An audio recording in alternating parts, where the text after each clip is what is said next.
What's up, everyone? We've got another awesome episode of the Yu-Gi-Oh! Show, and today our special guest is... Introduce yourself, please, bro. Hi, everybody. My name is Yishan, Yu-Gi-Oh! Player. Shocking to appear on this podcast. And a little bit of a Yu-Gi tuber as well. Channel name, same as my real name, so easy to find there. Happy to be on the podcast. Thanks for having me, guys. Awesome. Great to have you guys.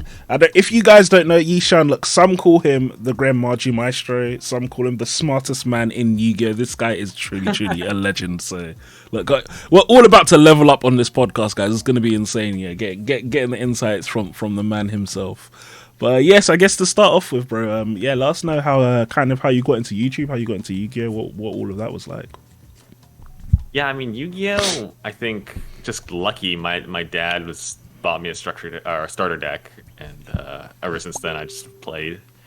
So that was a long time ago. And YouTube, I think I always wanted to do some form of content creation because even when I was a kid, I had a YouTube channel. Oh, really? A lot of the videos are privated now, but I look at them sometimes. It was called Let's DDDD Duel. So it was like a play on the original Yu-Gi-Oh! Anime where they say it's time to that was what it was a play on. So I did that, and it was videos weren't great. My videos now are only a little bit better than the ones then, so that's not saying much. But I think there was one part of me that always wanted to do it. And so I think when I went to college and I had a little more time, I just started doing them, and the rest is history, I guess. Wow. And then I guess, so I don't know if I remember exactly when you started, but I do remember seeing your videos from really, really early on. Like, when did it become okay, I'm doing this YouTube thing? What was that kind of point for you? Well, I started actually as a Yu-Gi-Oh! Channel so I went to college at University of California, Irvine, and I started the Yu-Gi-Oh! Channel as the channel for the school Yu-Gi-Oh! Club. Oh. But then I was the only one ever uploading videos to it. So I was like, guys, should I just change this to my... any objections if I just switch this over to a personal channel? Like, no, it's good, Yishan. So I did that. And just slowly over time, I think... I just, a little bit at a time... I've been very fortunate since then, I think. Wow, that's actually pretty awesome. Actually, you got into it. It's well, so funnily enough, that was similar. That when I was at university, it was for me it was League as opposed to Yu-Gi-Oh, but it was that was when I actually got more serious with I don't know if serious is the right word to use for games, but more into doing the game. I think that's a fair way of describing it. It's a real hobby. Yeah, exactly. It's a real hobby where you actually put effort into it. Yeah, exactly. Yeah, and it's always a nice experience as well. I guess in terms of university and stuff, was it would you say it was an actual popular scene at the university, or was it a case of it was something you were building out there? It was.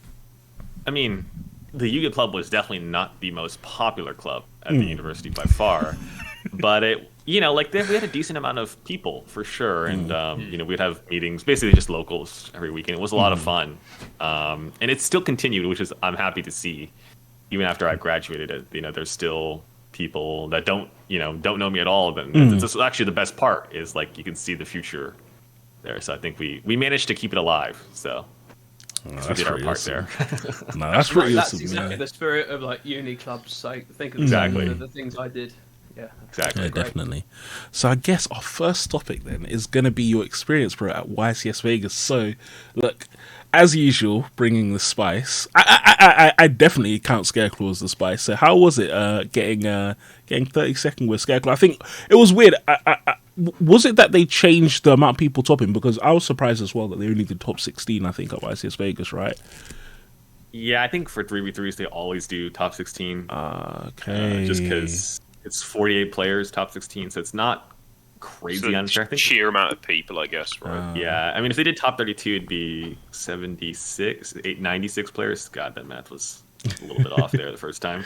So it's a lot of. I mean, I always just let more people top. Yeah. Why not? Right? Might as well. But still, yeah. I mean, hitting 32nd place with Scareclaw is insane. So Yeah, how was that for you, bro? Yeah, it was great actually. I had a lot of fun. 3v3s are always a blast. The deck was good all day. It was a lot of fun. I just picked it up because I'm the kind of person I just play whatever I want. I don't really care if it's good or bad in the meta. Just pick it up, just just shuffle it up and put it out there. And I mean, I got lucky that the tier elements got really hit on the ban list before the event because I was going to play Scareclaw no matter what happened. So it was either going to be a bad day, or probably if I got matched against a lot of tier decks. But I mean, it's just really strong. The cards are fun. The boss monster is. It OTKs, which I like. I'm a big OTK fan, but also has a slight controlling element, but also not like it's not like Inspector Border level controlling element or Baguska level. It's kind of like this like middle ground, so it's really interesting. And it's also straightforward. I'm not the best at these extremely complicated decks. Scareclaw. The monsters are pretty straightforward. Yeah, definitely. So it's a lot of fun, and it was good. Yeah, I did really well. I don't think I lost a game, not a game, a match. Excuse me. Yeah. Nice. So it was a lot of fun. Yeah. So obviously there's probably quite a few people who've not done like a 3v3 event because I don't know how common they are really in like America, but in Europe, specifically the UK where we're from, they only really tend to be like at the YCSs and like the nationals and things like that as side events. So what are some tips that you'd have for anyone who was thinking about doing like a 3v3 at one of these events? Like, is there anything in particular that you'd say you have to prepare for differently as opposed to like preparing for a regular big event, or is it the same kind of thing just with more heads? It is very similar. I think you don't need any special thing. You have to decide where you want to sit. So the only thing, I don't like sitting in the middle. I feel like I just focus better because I'm the kind of person like that don't worry about my like how other games are going. It doesn't bother me at all. And I think sitting on the edge is helpful for that because some people like to, ooh, how's this guy doing? How's that guy doing? Like that's the person that you want in the middle, right? Yeah. So it's not too different. At least for me, I'm kind of in my zone unless someone asks or I notice something. I just enjoy it. Just sort of, it's like fun. I feel like I relax more when I play 3v3s. I'm more relaxed. Like not as stressed. Even though I don't know why. I guess maybe it's like I feel like if you lose, if your team loses, someone else has to lose. So you're in the majority, right? So that way your friends can't be that mad at you because only one of them won, right? And if you win, you and the person that lost, like, don't worry, bro, we got you. We'll carry you. Like, no problem. It's fine, right? So no matter what happens, you're usually feeling okay. So that's good. And as for advice, I would say, don't. It's not fun if you get mad at your teammates. Like someone's gonna do better than everyone else at every 3v3, no matter what you play, pretty much without a doubt. So it's gonna happen. Just enjoy it. And as for like tips, I would say it can be really distracting when you like talk about like 50 different lines, because you can talk with your teammates. So I would say pointing out stuff that are like facts. So what I mean by that is like if you're I'm on the edge and I see my teammate in the middle and I see, oh hey, by the way, he activated Imperm in the middle column this turn. Just a reminder, so you don't play a spell and trap in the middle column and get it negated, or like, hey, he's under this lock, or just like stuff that's real facts is like, because it can be too much, when you're like trying to process 15 different lines, and I've seen that happen a lot with other teams, and then they just make bad plays in the end. So let your teammates cook. Just give them some gentle reminders, I would say.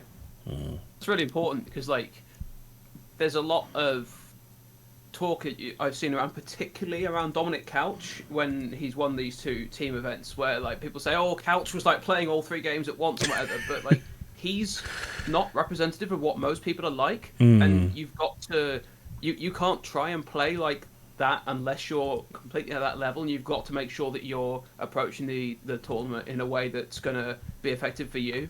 And so I think that's really solid advice. Yeah, definitely.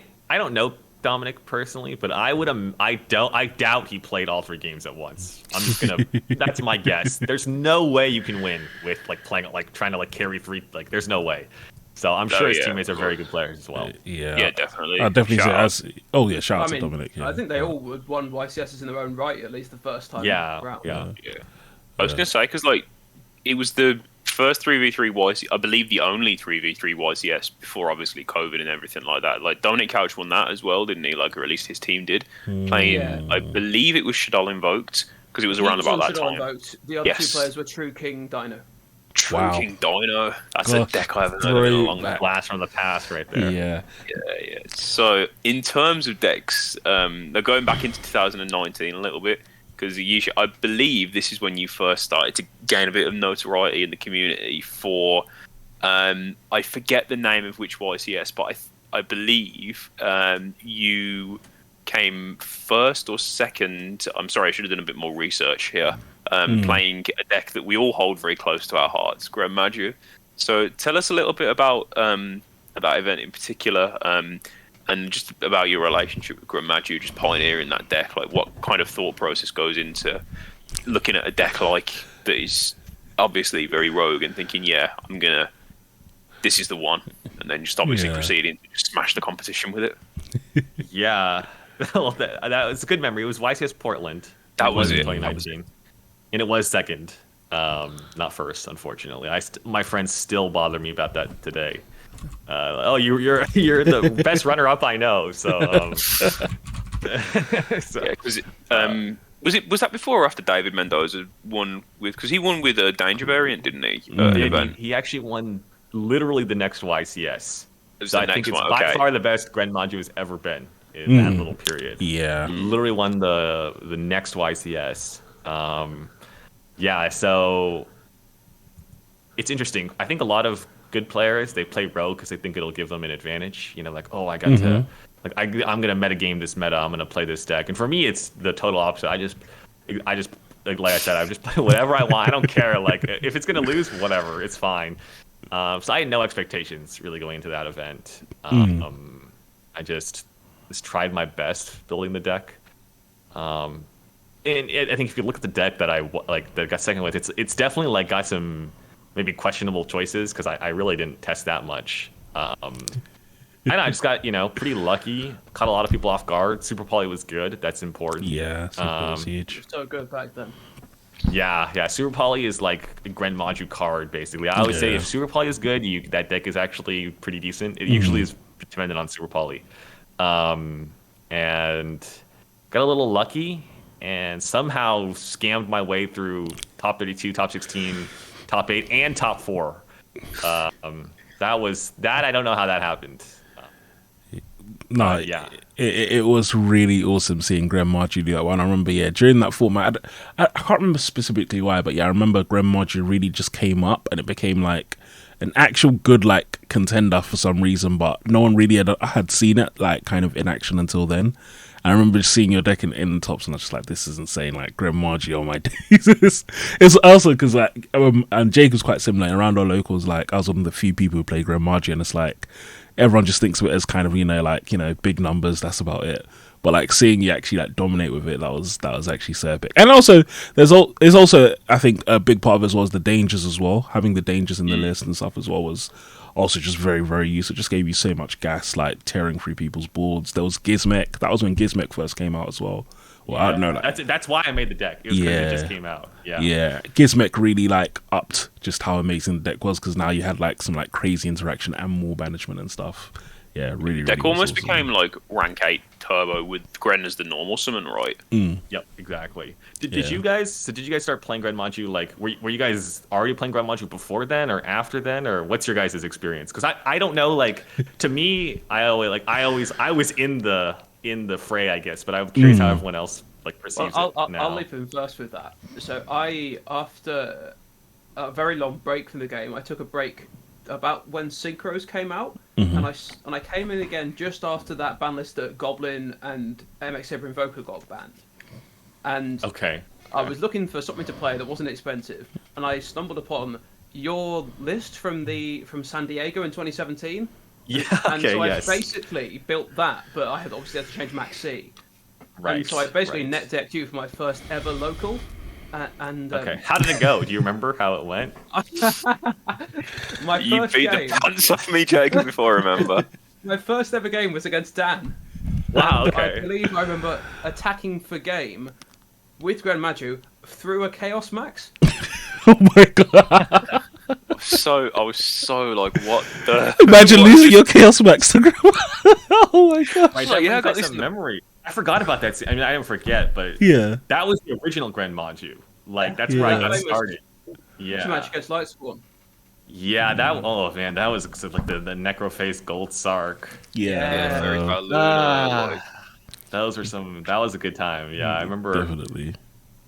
Yeah. And yeah, I really just vibed very well. It was very sort of friendly to someone who, like, I understood the mechanics of the game, but like I didn't really know a lot of the cards, and it was a really, like, I think like new player friendly way to sort of get back It into the is. game, Definitely. not get straight down into striker or something, and yeah, start to learn about it, and I've loved it ever since. And it's the deck I played at my only YCS. So yeah, Yeah. It's had a really good it is time. one of the few decks that does not have an archetype. It's so that's the Yeah. coolest part about it. Modern Yu-Gi is so archetype dominated. It's one of the few decks that's okay that actually has no archetype and is not stun. Yeah. Yeah. yeah. Yeah. No. Definitely reminds me of like old school Yu-Gi-Oh. But Fabs, I think I'm probably the person here who's played Gren the least, so I'll let you take the floor on the next one. Yeah. So when I started playing, so Dark Lords was my favorite deck, and so I was playing a lot of Dark Lords, and then I don't know why one day I was just kind of like, let's throw Grand Magi in it. And so I was playing Grand Magi Dark, like literally I took it to YCS Milan, I took it to YCS London. I don't know what hit my head to take it. But yeah, I was having a lot of fun with it, so that was kind of where I got in. So it was literally imagine your list but more inefficient and without the without like Golden Castle stuff. So it was literally just a Dark Lord package that had some draws and stuff in it. But yeah, definitely it was fun to play. Looking back, I have no idea how the heck I even had the confidence to do such a build, but definitely it was quite a fun deck to play. So that was kind of my experience with it. Yeah, so my first regionals I won with that. It was quite fun actually. Again, it's because it's like so many people. It's like they'll see. That was back in the point where like Dark Lords has never been meta, but like it was like it did a couple of things. So people would see me like draw cards and stuff, and they're like, "Oh, you're just doing Dark Lords play," and then it'll be like normal summon Grand Magi and like attack for game and stuff like that, which was quite fun. Yeah, if you have never played, you owe it to yourself. The Yeah. first couple times you OTK someone with Grand Magi are so satisfying. 100%. Like, wow, yes, that felt good. Whoa, it's like a Yeah. drug almost. Especially after like you desired and stuff, and it's like no one really knows what's happening. Then suddenly it's like you just got like you set it and then they attack into it as well, stuff like Oh, that. that's so good. Absolutely awesome. Yeah, definitely. Really, really, really fun deck. Yeah, but Dan, what about you? Oh, Dan. I'm back. Okay. So, yeah, I'm going to be completely honest. The way I started playing Grand Magi was a little bit different. So, I was playing Dragon Maze because I was just bored of the format, and like this was when Dragon Maze just came out, like Mystic Fighters, and I was like, trying so hard to make that deck work, like because it was before Chamber and everything. I was coping so hard, and I played it with Dangers, and someone said, "This deck seems like a Grand Magi deck, but worse," and I was like. You know what? You're right. So I just played. I believe it was your list most likely, or maybe Slim's list. Charts to Slim, like with the higher danger count. And it was the tail end of Eternal format. So I played it until there, and then I played it until COVID. It's a deck I actually hold quite dear to me because I got my very first locals win with it. Okay. So that was dope. Yeah, it's just fun. Like I've played the stun variant quite a little bit as well because I'm more of like a control player, and like playing the deck, it just reminds me of like fun times because like some of the most fun matches I've ever had in Yu-Gi-Oh were kind of revolving around Grand Magi. Like Jacob obviously mentioned, I spoke about this. I think it was the episode before last. But me and Fabs had like a Grand Magi mirror match that was just so anime, so down to the wire. Like he topped his last card, like he needed exactly to win, and he drew it. Yeah, Grand Magi, like we were saying a bit earlier, like Gren's like one of those decks it's not archetypal, and it's very nostalgic because it's been around since like IOC, like since literally Yatalok days. So yeah, shout outs to Grand, man. Like, Wait, like, great deck. I may have my abused Grand Magi actually to show you guys. I don't know if I still have it. It was Like what, IOC first? no, yeah. Well, no, it's not IOC. It's more that this is. I don't have it anymore. It was a very crumpled up Gren Margie, basically, and it was my first copy of Gren Margie. And it's like Ben, but it's not. It's not in the box, unfortunately, so I can't show you. I can't. I think it might be at IOC though, but yeah, I don't have it, unfortunately. But yeah, no, definitely a really, really awesome deck. Yeah, 100%, man. So going into like a topic a little bit that I did want to talk about. So obviously Gren's a deck that's been around for ages, and another deck that's been around for ages is Traptrix, and Traptrix has just had the structure deck coming out. It's popping off. It's doing bits. What's everyone's thoughts about that? love it. It's good. Yeah, Yeah. Because I've been playing it because obviously we've got YCS London coming up 250th. I've just been testing out options and stuff, and I bought the structure anyway, so I was like, okay, let me try it out. Deck's nuts. Yeah. Like Sarah's broken. The new sport's really good. We were watching Fabs play it on DB for a little bit yesterday, and it's just it's a wild card. It really is. I can see it topping. 100%. Also, shout outs to I can't remember the player's name, but they top hated a regional with a $30 out the box structure deck build. Heard about that. How many people were there? That's pretty impressive though. Even if it's still not It's that about many. 70, I think. Yeah, it was on Shadow Rabbit's channel. Shout out to her. Someone was saying in Josh Schmidt's Twitch chat that it was about 7. It was under 100, but it was pretty. Yeah. But still high good, in though. that. very, very good. Definitely. And I definitely see we'll think we're gonna see way more of it. Like any deck that has a Link 1 is like having a Prank Kids prove that it's like your Link 1 doesn't even need to be good for it to be like a good thing. But then Traptrix Link 1 has 2 amazing effects. Like it's insane. It basically means every monster just has 2 amazing extra effects on top of their great effects. Like, How can you activate both in the same turn? That just seems so absurd. And what's It is crazy? absurd. What's crazy as well is if you get the special, if you activate the trap one, you're probably gonna get the other one because that's special summons from deck. So it's just amazing. Like, and then also they're just all unaffected by traps as well. So Labyrinth is a free matchup. I think that's also a nice little addition to it. Like everything about Traptrix is so awesome. Yeah, it really sort of has an implication on your tech card choices because I mean, like it just imperm is so prevalent in deck all the time, and that's just You just obviously don't not care about against it. the main deck monsters, but Yeah. against the extra deck stuff, it's And then even the fact that again that it's a Link 1 means that even if you imperm them, they just go into Sarah and they carry on playing. So yeah, it's really, really cool. Yeah, definitely. The Awesome deck. the new it's nuts that they've got an on theme Shade Brigadine. Like, how wild is that?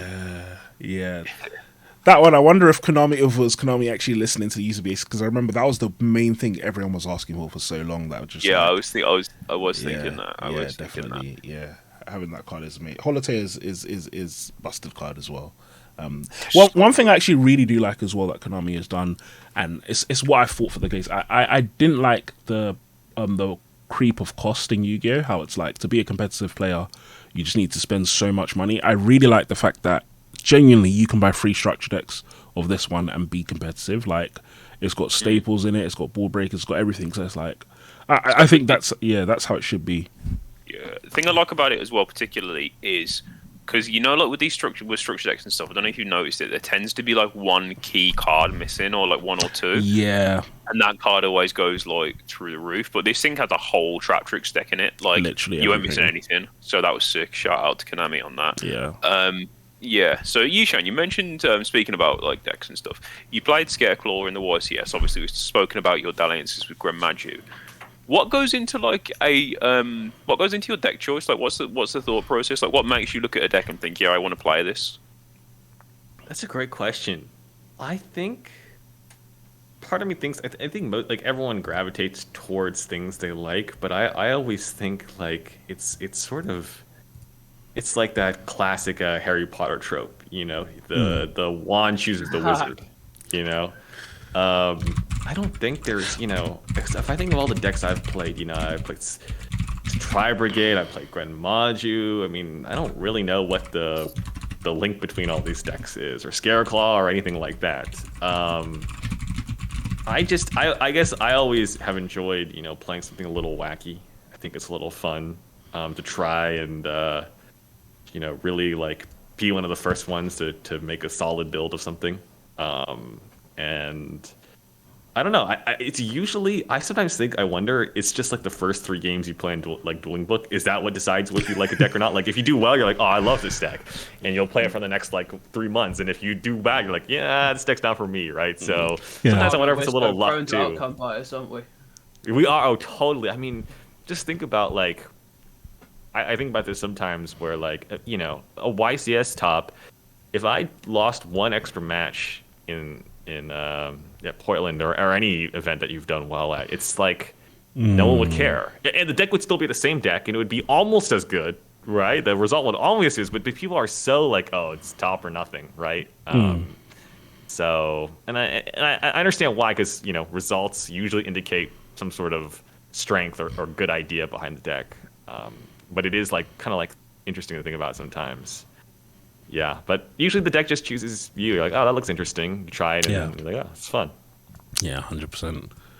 It's grand. And I think that kind of leans into another topic. So this is an idea that Jacob had, a topic that Jacob thought of, which are great. Which is one of the things that you do a lot on your channel as well. Is I feel like you bring in the data side of Yu-Gi-Oh as well. I feel like it's a side of Yu-Gi-Oh that I think is really cool. Yeah, just bringing in that more kind of analytical side and kind of doing things by the numbers. And so, yeah, like, well, firstly, do you have a programming background? Just wondering, do you do kind of like a... I do. Okay, Yeah. I majored in computer science, and I'm working as a software engineer now. Okay, So yeah, that makes that's sense. where that comes from. Yeah. And so, like, what was that like? So, was it a kind of thing where that was naturally just like kind of how you did it, and you just decided to share it with the masses? Like, what was kind of the inception of that? Because, yeah, again, like I think it's really awesome. Like, I remember once you did a video on like what was it? It was like I think it was about singles and stuff. Like, no, it wasn't singles. That was the recent one. You did a certain video really early on about dating. I can't remember what it was, but I remember just watching it and it really changing my perspective on how I viewed the game. And it's like, so was it like a natural thing that this is just what you had been doing in your Excel spreadsheet, and then you decided to kind of bring it in? Yeah, I'm trying to remember. I mean, I think it's kind of natural to combine what you're familiar with and try to apply it to something you enjoy.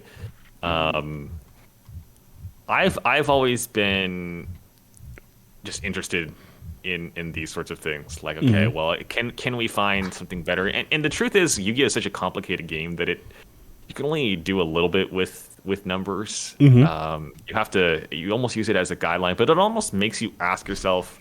One thing I like is it sort of, I do all these videos about, here are the statistics on here are the probabilities, but that doesn't really tell you the answer, right? Like knowing that you draw this card 40% of the time, I mean, it's nice to know, but it's your job as the builder to take what you will and do what you want with that information, right? Like, okay, here, because like you say, I want to draw my starter 80% of the time. Well, how did you come up with that number? Like, what made you decide that 80% of the time is the right amount of time to draw a starter? Like, you'll rattle off statistics. So I think just trying to help people like think about it in a different way. Like, I've done videos about like, okay, well, here's what happens when you play 3 of a card. Here's what happens when you play 2 of a card. Like, here is how much should you be playing, Pot of Prosperity or Pot of Desires in your deck, depending. You can look at the percentages and like try to map it to things that maybe are easier to understand. Like, okay, 1 in every 10 games, this is going to come up, sort of like that, right? And is that worth it? Is that not worth it? It's just to get yourself thinking, I think, mostly. And and in that, it almost makes there be not just the different things in the way that you were describing, but also like different tournaments mean that maybe different things are more appropriate. If a local where you've got fewer rounds, you can cope with having more reduced chance because it's just there are just fewer games for which the negative outcomes could come up and the chances could still be good enough to open that starter, and then you can go for more high rolly plays. But then at a longer event, you do want to have that more consistency just because of having more games. Actually, that's a good point. One thing I always tell people that are asking me, like, how do you do well with the rogue deck or a deck that's, let's be honest, maybe just not as good as some of the meta decks. And I always say you need to just play the high variance. Go for the high variance cards because, like, just go for the cards that sack people. Because yes, it's gonna suck sometimes, but if you want to win, if your goal is to win, you want to play those high variance cards that once in a while the stars will line up and you'll do really well.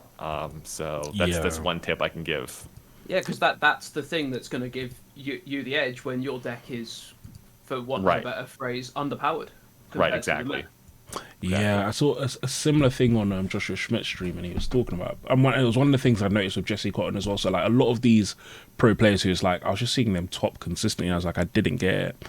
And then I remember Joshua Schmidt was just talking about how he was like, you don't even really want to have contention. So, like, he was talking about YCS, but he was like, you don't even really want to have contention in the first day of a YCS. He was like, you just want it to be that every person you come up against them, you just sack them and you win, and then you can save your losses for day 2.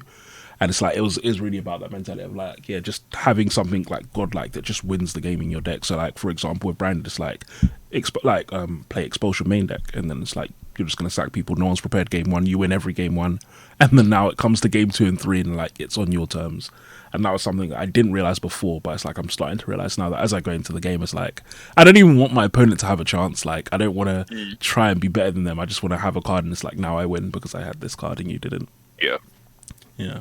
Right, definitely. exactly. Yeah, that's exact. I mean, that's one issue with card games is like the players are always going to find out like, why would you give your opponent a chance? There's no reason to. Yeah, right? It's like it's like the classic anime thing. You don't like start like you don't start talking when the villain's got you down. The villain's like, oh, I'm the best, right? No, you don't need. This is the real world. Yeah. We're gonna like summon the bear statue. We're gonna summon the gimmick puppet, and you're gonna lose, and we're gonna pack it up and go next game. 100%. Yeah. And like in that format where you had all that success with Grand Magic, like Super Poly in that format is such exactly. such a Can't respond.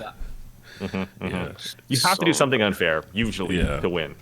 Yeah, that was awesome about Super Poly in that form as well, because obviously Orcus was playing Crescendo, so it was like normally you couldn't do anything, and they would sometimes end on Galatea and Masquerena, but then it's like you have Super Poly, they can't even respond, they can't do anything, so you just Super Poly away the board, you turned off the Crescendo, they couldn't do anything. It was awesome. Yeah, I really, really like that format, man. Fun times. Fun times. Definitely. Yeah. But then I guess moving further into that, have you got any tips for anyone who so I guess one of your major tips then, I guess, is kind of having that kind of win button, having that win condition in your deck. But other than that, do you have any more tips from that related to kind of data and related to people trying to improve themselves in Yu-Gi-Oh, but kind of in a consistent way? Do you have any more kind of tips for the audience? And tips for us as well, because I feel like this is a good learning experience for us. I mean, I don't think I'm the best. I mean, there are players that are taught, like you said, Joshua Schmidt, who has a great YouTube channel and is he does really well, I think, because this is a little sidetrack. He's just he's good at talking about the game. Yeah. But in terms of so I think one problem with most tips is it's like, what are the tips to play more, blah blah blah blah blah, play better decks. I don't know. Like these these tips aren't actionable. Like you can't just do them and get better. One tip I always give that you can actually go and do right now, and you will be a better player at the end of it, is learn the rules. That is the tip I always give because it's actionable. And you can go out there and you can see, okay, now, maybe you're not a judge if you've never judged an event. Well, you can go and learn all the rules and go apply to be a judge, and you can learn how the game works. And that will make you better. That'll just, and the truth is, you kind of have to know the rules to compete at a high level because, first of all, I'm not saying that people are trying to cheat, but it does happen. It does happen, and some people are for sure trying to cheat. And there's a lot of soft cheating. That's one of the biggest problems with card games, and it's just you just can't stop it. There's nothing you can do, that people are gonna. What's the worst thing when someone tries to activate an illegal card is, oh, you can't do that, right? And then oh, my bad, and then you take it back, right? So you have to be on top of that stuff, and also just knowing how cards work. Now, whenever I call a judge, if the judge call doesn't go my way, it's getting appealed. And if you look at the top tables of these Yu-Gi-Oh events. As a judge, when you're at the last round of the regional, you're walking to table 4 or table 5. Does not matter what you say, you're getting appealed. Yeah. So these players are pretty confident about the rules, and if they don't know, if I don't know, a lot of times the judge doesn't know either, and so they're kind of guessing. So you just call a judge. So that's one thing I'd say. Just get better at the rules. Learn how the game works. Learn that way. You learn you don't cards don't confuse you in future formats, right? You can just read the card and understand it. Huge advantage to that. Yeah. Yeah, I think that's a really, really good one. And yeah, I don't think that's something I've ever really took the time to do myself. So I think that's definitely something I'm going to do. Like, yeah, like actually like understand like how to play games and even things like, Totally something. yeah. Yeah, I mean, Yeah. like one example that I think a lot of players don't even know, but once you get the concept, it's almost like eye-opening that so many cards are based on that, which is like when a card changes location, like from the hand to the field or the field to the graveyard, it's a different card. You can consider it almost Yeah. a copy of the card that was, originally, and that just helps a lot. Yeah. With when trying to understand, like, okay, why does this work? How does this ruling work? It's because it's a completely different card. Yeah, there was a chart that one of my friends sent me with that. So it has like that when a card basically remembers, or if it's a new card. So like, yeah, if it like changes location, what happens if it flips down face up? What happens if it's banished and stuff? Yeah, there was a chart that one of my friends sent me, which was really useful for that as well. There's a lot of If you can different find things, that, but- I was literally going to mention that myself just now. So Yeah, if I'm you look. can I'm, find that, please send it to me. I'm looking in my WhatsApp because it was at Locals that he sent it to me. So hopefully I can find it. If not, then maybe I'll Yeah, do just stuff like that. It's huge. I mean, like, understanding, where does a card activate? Just knowing that a card activates where it is before any costs are paid. Yeah. That's a huge one, right? Just okay, that's a big one. There's like so many different mechanics and like nuances to the game that people Right. just don't realize, and having like a big understanding of that is so important. I think. Exactly. Learning all the problem-solving card text by heart. Like I know it all. Just not all of it. I have to look it up sometimes, but just I can read and I can know when my opponent's like probably is not being not clear. I mean, because even people like that play with their cards all the time honestly don't know the rulings of their cards. Like I was playing Scareclaws actually against Triff. And he was summoning what's the card that has all the most text in the game? The Mighty Master and Oh, and yeah, that Endymion. guy. Yeah, and so he was Yeah. summoning it from the pendulum by its pendulum effect, and he was gonna pop so the Scareclaw Link monster it has a continuous effect that changes everything to defense. So he was like, I can summon attack mode and pop your monster because it happens at the same time, and that way my monster will stay in attack. It won't be switched to defense. And I go and read the card, and it says special summon it, then pop. And so, for those that don't know, then, even though it's all one effect, then means sequential. So it happens one, and then you can apply all these continuous effects, and then it happens. So the monster, we called a bunch of judges over, and, this is actually a pretty simple ruling because it's do A, then B, and so it's pretty straightforward. But just when a lot of text goes around the card, you start questioning yourself, like, oh, what's the right ruling? I don't know, right? So, just stick to the basics. The basics will guide you. And that's like an example of like, I go to like, oh yeah, for sure someone's in attack mode, and then I just get OTK with access code plus the thing in attack mode. So that'll save you basically. Yeah, definitely. Yeah, I think that's a shout, and I think that's really astute advice, to be honest. So yeah, let's move on to our next topic, which is going to be, so it's in terms of the game itself and the competitive aspect of the game. How have you been finding the game in terms of fun? Is it something you're still into? Actually, even though we're out of this format, and I feel like I've asked this question to almost everyone, I'm still going to ask it one more time, which is, how did you find last format to Element format? I'm interested in knowing. I think, just to be honest, I'm not a big fan of these tier 1 formats because I just can't play what I want to play. I mean, you can, it's You're not gonna gonna lose, do yeah. well. I mean, I can't remember, when was the last tier 1 format? I feel like maybe there was a period where Skystriker Orcust, I remember, was just, Yeah. it just beat the crap out of everything. Just after that, wasn't it? I guess you could make the argument that Spiral with Magician Souls was a little bit tier Spiral 0. was a huge one. That one actually did okay, but that it might just be, maybe I had a good Grandmaji matchup. COVID but- format, I guess. Like, Oh yeah, that's Adamantium pretty- Eldritch. Virtual World was Yeah. tough. Oh Virtual World was gosh, annoying. double The VFD. VFD, yeah, that was Yeah, rough. I feel like Virtual World wasn't really tier 0 though. It was just Wasn't super tier strong. 0. It was just Yeah. strong. No, I think but yeah, tier. I mean, listen. Konami's not dumb. They cycle these formats intentionally because people love tier 1 formats. They do. This happens every time. Like they do it and then they just ban all the cards and then they move back to diverse format and then a couple years from now, I'm sure we'll have something like it again. It's just the players that really enjoy like topping and playing just optimizing everything, love it, because it really, there's no denying that it's skillful. The problem is you don't get much of a choice on what you want to play, but if you enjoy that, like, you know, me versus you, like that sort of ego thing, where like I'm just better, I'm gonna win, then I'm sure you'll love it. If you like playing random decks like me, you're gonna not as fun. But Yeah. I don't know. I think I've said this before. I don't mind tier 0 formats, but I don't think it's necessarily. I don't think it's healthy. I don't think. Absolutely. But I think that there's definitely a reason why people prefer that to diverse formats. I think from a competitive perspective, I think honestly, it depends on the tier 0 in question. It depends on the deck in question, like how I feel about tier 0 formats. Because like tier elements was just like, it wasn't oppressive in the sense that it was.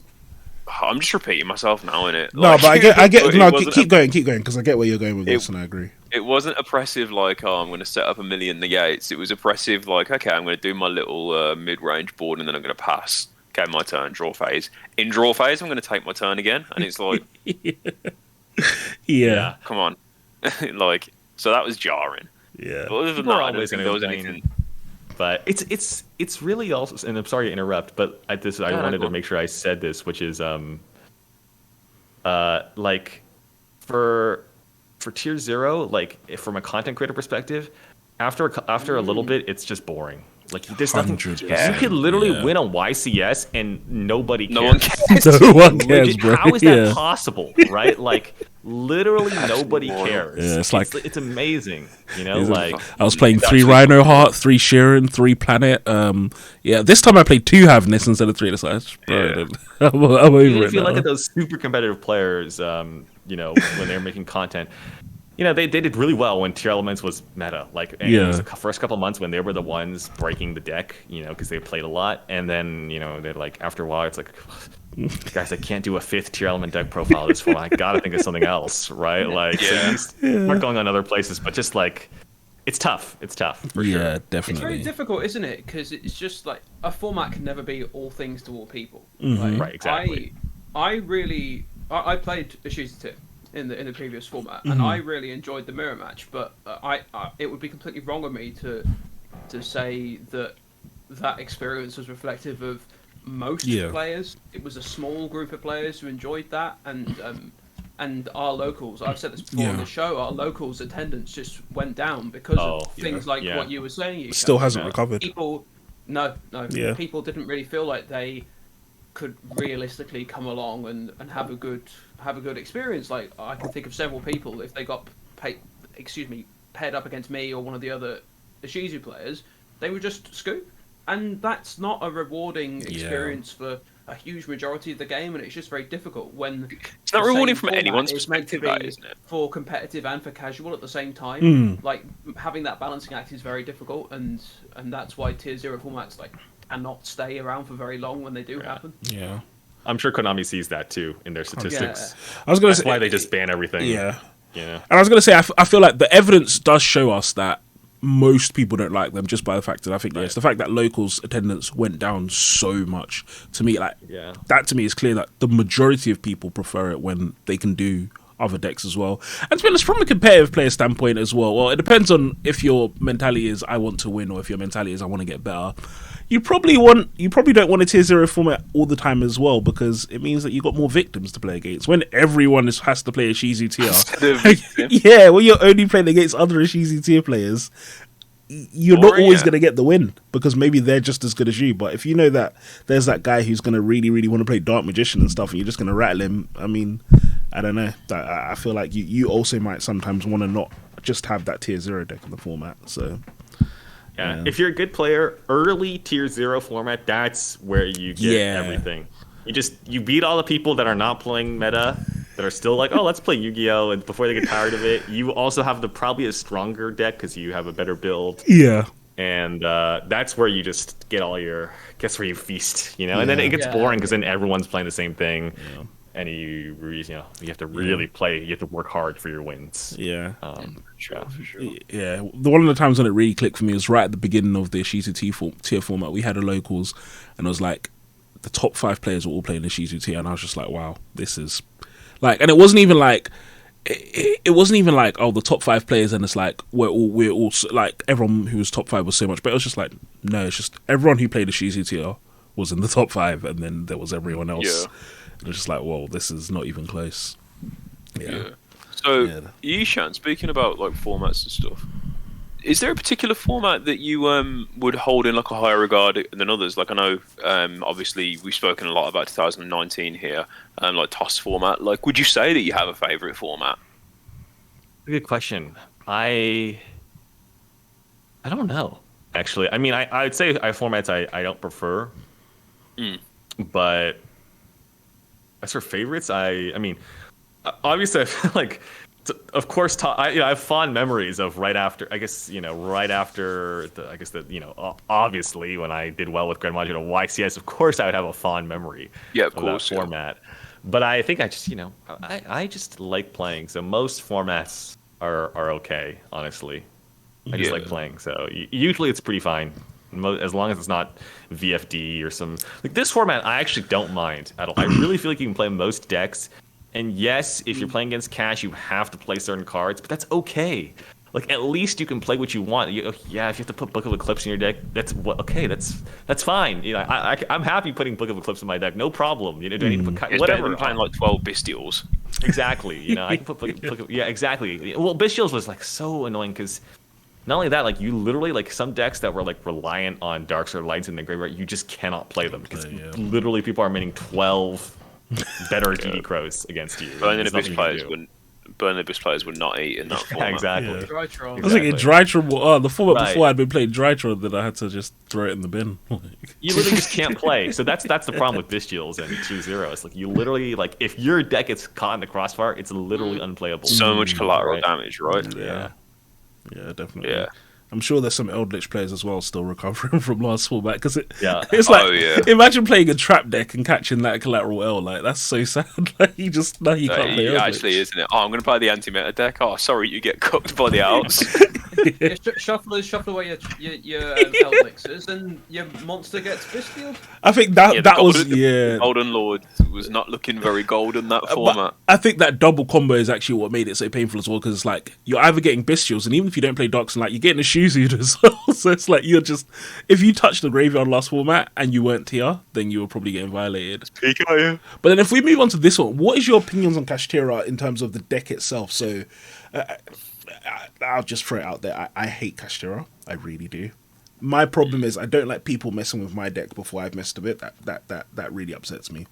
But I do very much agree with you that I much prefer that they're just Kashtira and I can wipe it with Nib and stuff in Eclipse than before when it was like there was pretty much nothing that you could do against two elements unless you're playing a shifter deck.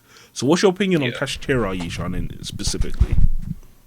Yeah, I really think that deck is fine. I've always not liked the decks that are like for example, branded. There's a lot of decks like this where the games where you draw branded fusion and the games where you don't are so different. Yeah. They're so different. It's like ABC. If you draw Union Hanger or you don't draw Union Hanger, or Subterror if you draw the Field Spy, it's like I mean, they're so varied. It's like incredible. Like I don't like like when I'm playing against a branded deck, they don't draw branded fusion. I feel like I win.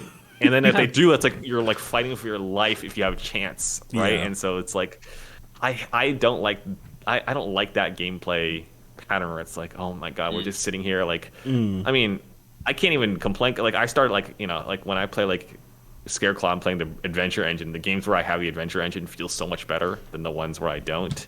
Although you can run like so that's like I don't like that card design, but that's why I don't mind Cash because I feel like it's the same. It's a Unicorn Fenrir. Like there's not like oh my god, I can't believe they drew Unicorn. Like what a sack. No, it's not like that, right? It's like. It's just it has weaknesses, So I actually much prefer playing against Kashtira than like branded, because it's like, oh my god, branded. It's either brand, it's branded fusion. It's not that simple. Yu-Gi-Oh's a complicated game, but the games just feel so different. So- They draw it or they don't draw it. Yeah, and funnily enough, that's why I stopped playing branded. So I was playing branded at the beginning of this format, but one of the reasons why I've stopped playing branded now is because I just got tired of losing to Ash. Like, if my branded fusion doesn't resolve or debarrier, it's like now I lose. And then it's like if they didn't have that, it's like, oh, it's a free win. But yeah, that's actually exactly it. Why I found it frustrating from the other side, because it's like one thing I do like. So I'm playing a lot of Trap Tricks now, for example. Is there's no instant win button against my deck. Like, I have lots of different options, and I guess I do agree with that. That's probably from, especially if you're playing if you play Kashtira as well, that you have a chance. It's more like you get to actually see your deck's power level. It's not just dependent on did you draw a specific card and then sack your opponent, which is definitely a Right. shit thing. It's interesting you mentioned it. It's bad for both sides. Exactly. Yeah.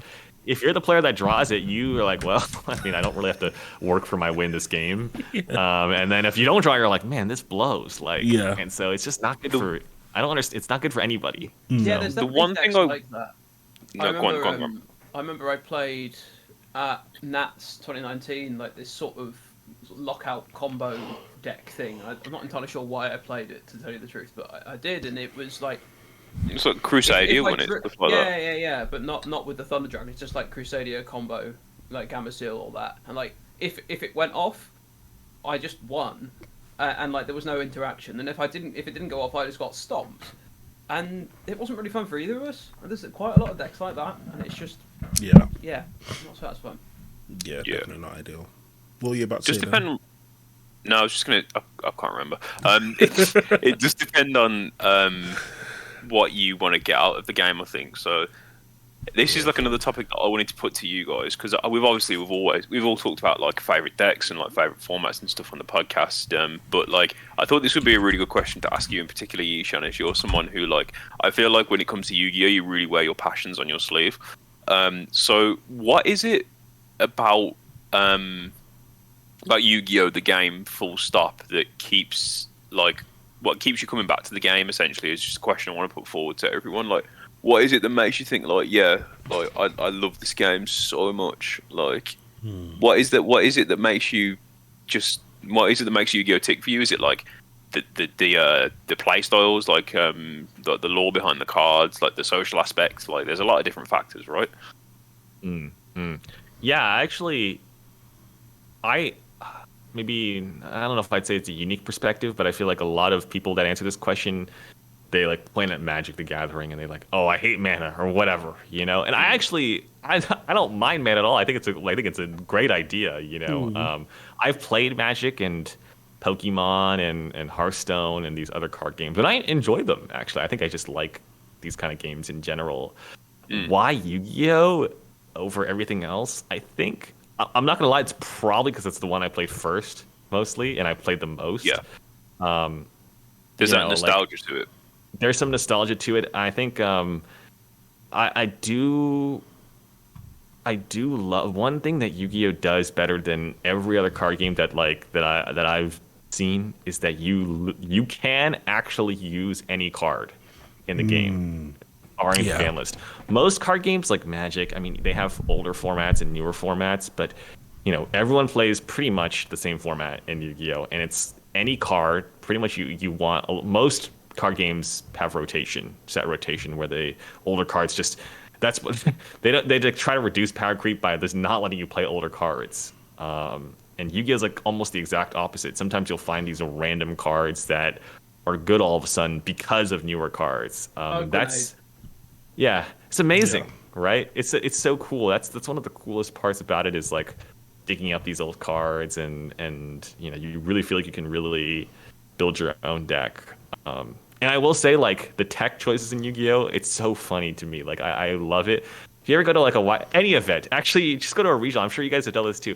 Everyone the night before, they're so full of hope. They're like, dude, I got this, like, you know, I'm playing this tech, and for sure it's going to be really good. Like, I'm maining Droll today, or whatever it is, right? You know, and like, everyone's so excited, and you know, that I feel like I don't know if other card games are like that, because Yu-Gi-Oh is so much like I need to draw the counter, but I love, like, you know, of course not everyone tops, so like everyone that was so excited about their techs, you know, you can see their, I went X2 drop, like, that sucks, like, it didn't work out, like, I can't believe I got so unlucky, you know. And Yeah, it so feels- that's part of yeah. the fun. Trying I've to, definitely call been the there. meta. Yeah. No, Yeah. What about you?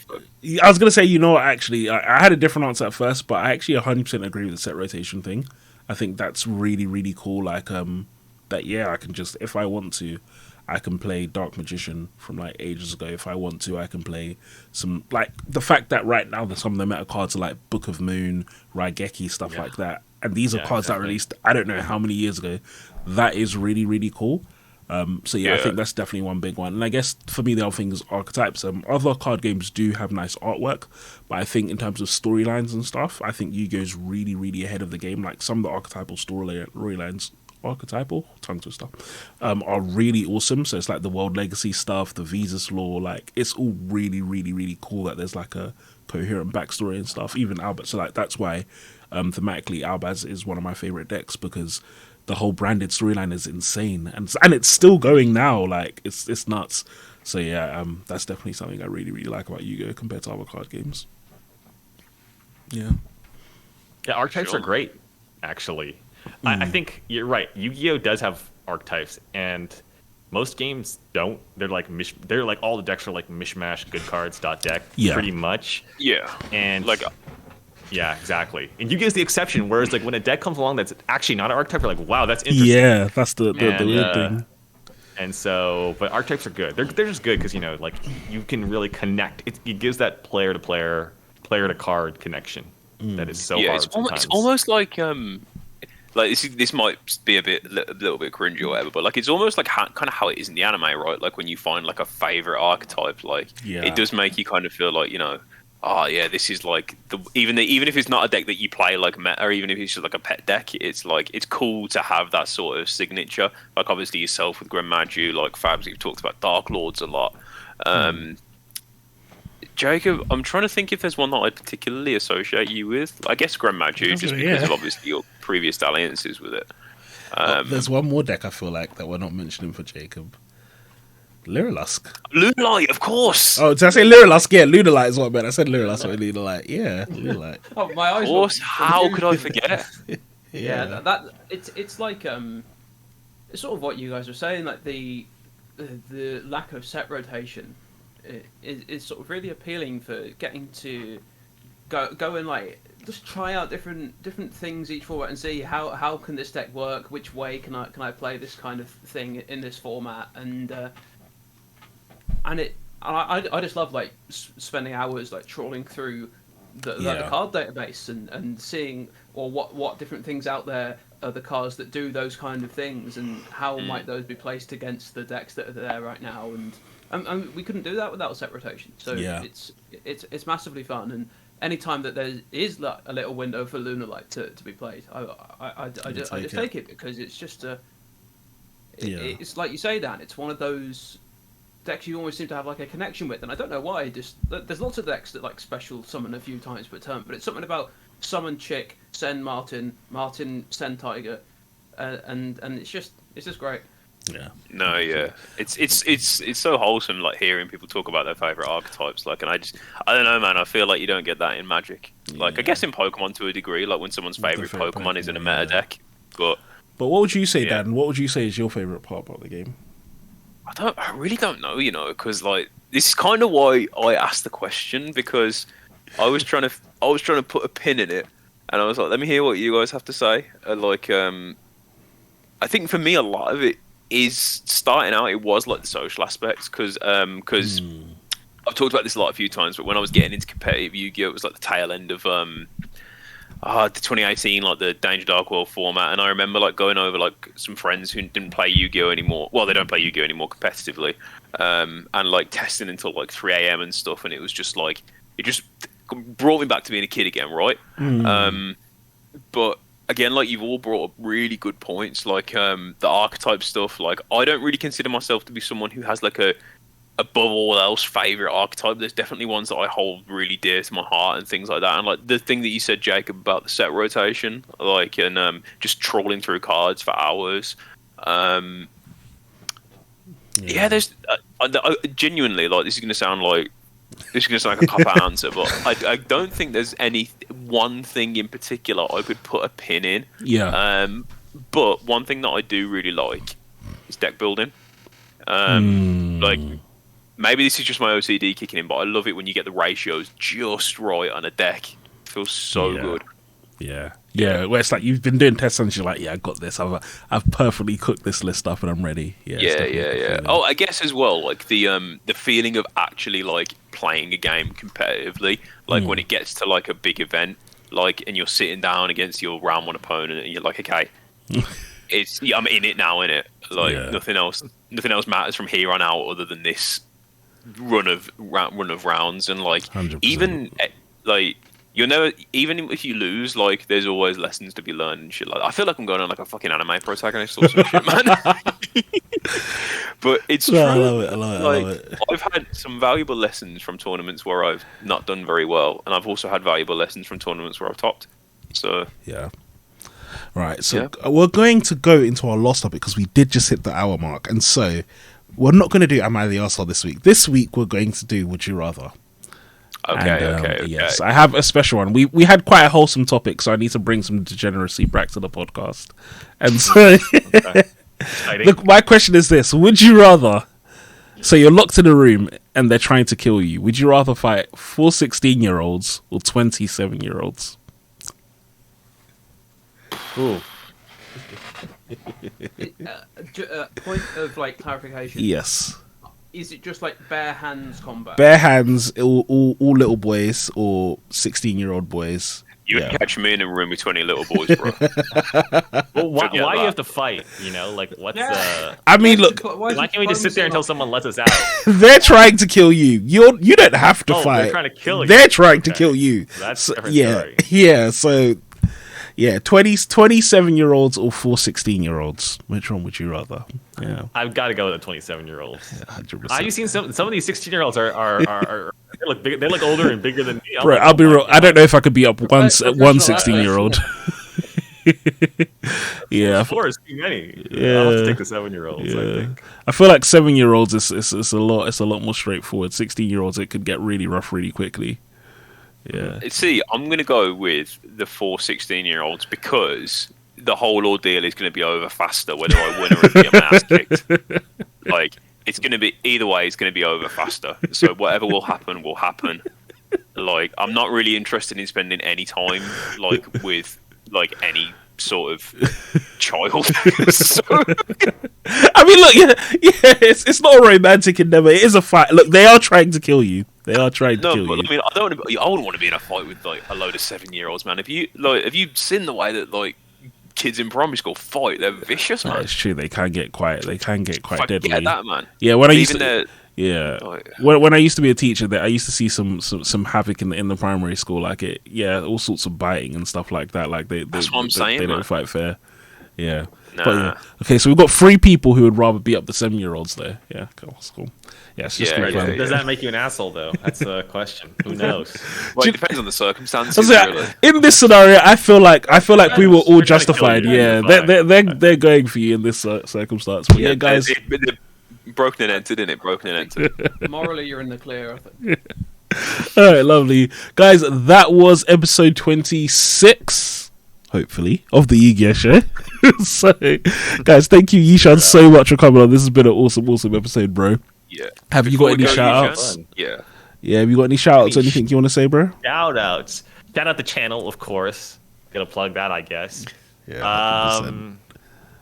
Let's see. I guess I'll shout out the Yu-Gi Club at UCI, even though no one knows me anymore. But I'll always bring that one out there. And yeah, shout out my girlfriend. Oh, she'll get mad. So shout out my girlfriend. And yeah, we'll leave it at it. I think that's good enough. The Holy Trinity. Loving it. I like it. Hot, graceful, and delinquent. Exactly. Nice. All right, guys, we'll talk to you all soon. Peace.